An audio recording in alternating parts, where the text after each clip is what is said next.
C'est la dernière preuve en date de la brutalité de Pékin à l'égard des Ouïghours. Selon des fichiers piratés à la police chinoise, les gardiens de ces camps de détention dans le district de Shufu ont pour ordre de tuer par balle tous ceux qui tentent de s'évader. Des documents inédits sur lesquels Adrian Zenz, expert de la question, a pu mettre la main. Il les a ensuite remis à 14 médias internationaux. C'est comme ouvrir une fenêtre sur un état policier sur lequel si peu d'informations nous parviennent à l'extérieur. Nous n'avons jamais rien vu de tel auparavant.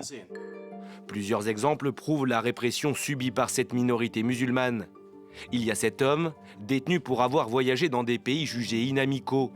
Cette femme aussi, en larmes sur cette image, retenue contre son gré, sans que l'on sache pourquoi. Détention arbitraire, cérémonie d'endoctrinement, mais aussi traitement inhumain.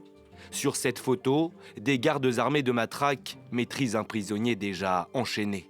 Il n'y a pas de doute, la Chine commet des crimes contre l'humanité, du moins en ce qui concerne la torture, les mauvais traitements, l'emprisonnement et la persécution.